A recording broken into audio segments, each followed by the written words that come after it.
Thank you. I appreciate your applause. My name is Sabour, and I'm many things. I'm a creative director at an advertising agency. I'm a filmmaker.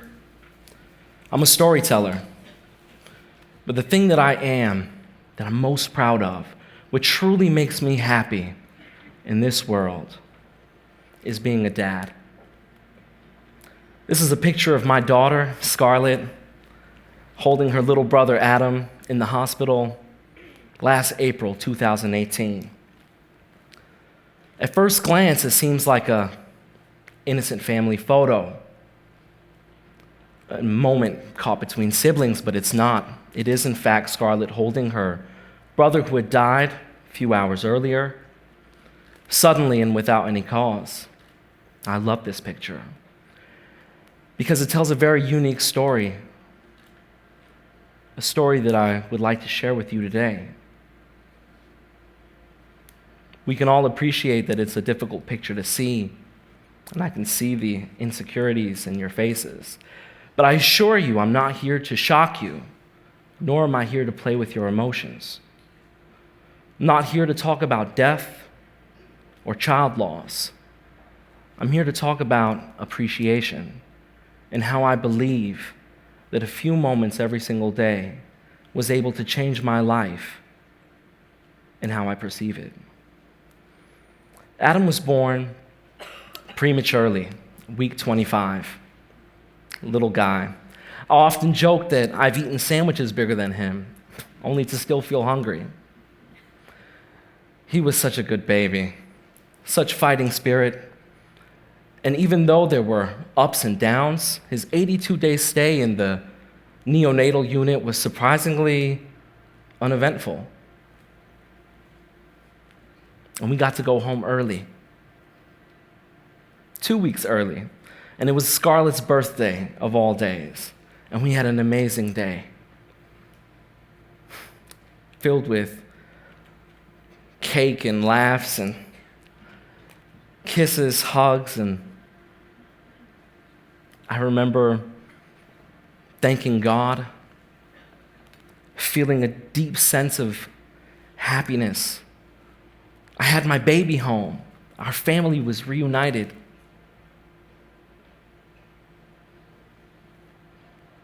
We awoke to a very different reality.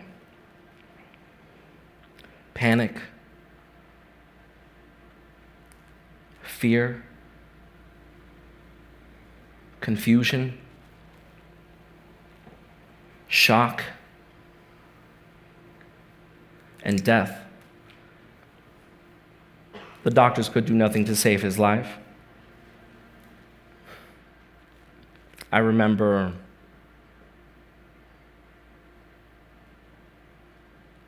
very little from that day.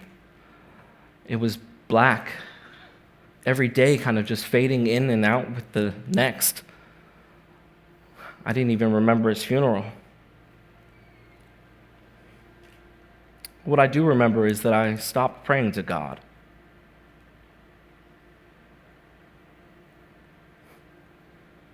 I started drinking.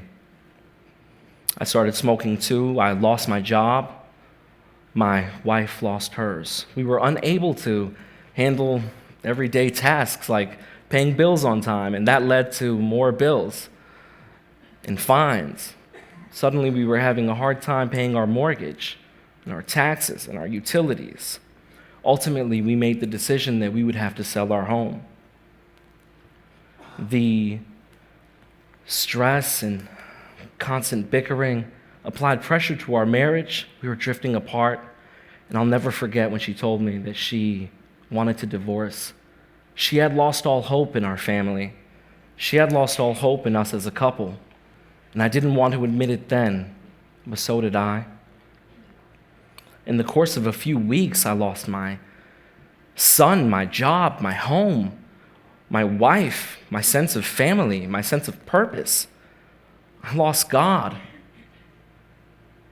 I was losing myself. I was dealing with constant anxiety, panic attacks, depression. This was simply the new normal that I had to get used to. Psychologists often measure stress by something called life change units.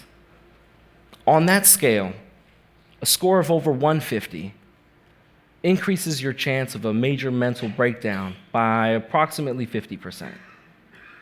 A score of over 300,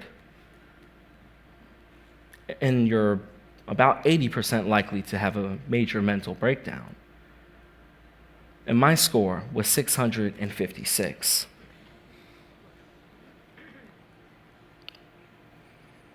One morning, I woke in a state of panic. I was unable to move, frozen. I couldn't breathe. I was sweating, my heart was pounding. I was laying in my bed looking up at the ceiling.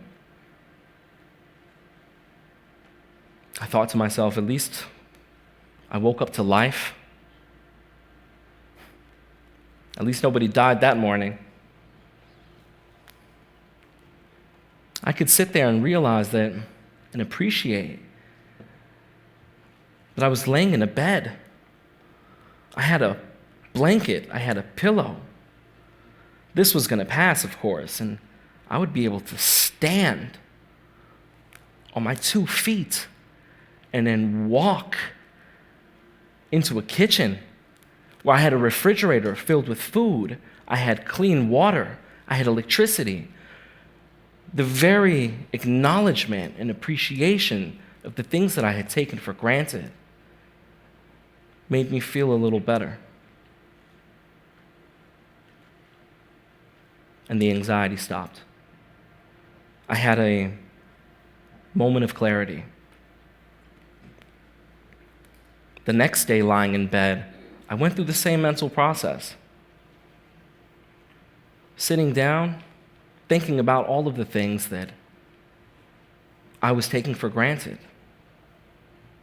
I didn't have a job, but I was lucky enough to live in a country that could provide for me and my family while I was getting back on my feet. I didn't have a home, but the sale would ultimately give me enough money to buy another one. I didn't have a wife, but I now had a friend, one that I had shared 12 amazing years with.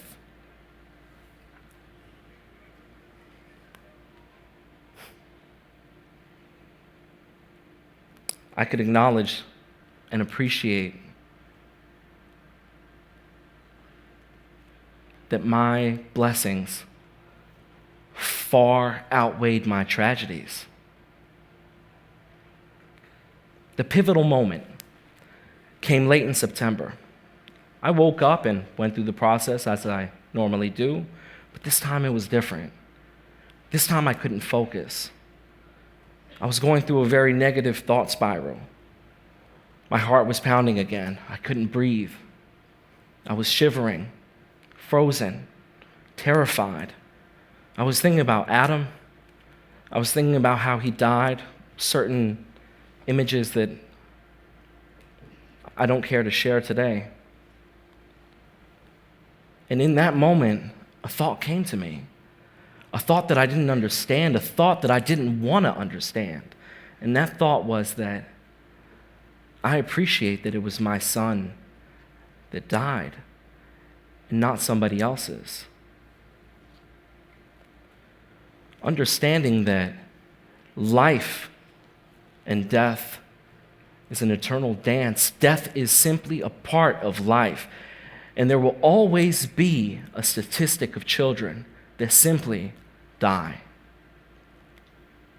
And at that moment, I could appreciate that it was Adam, my Adam,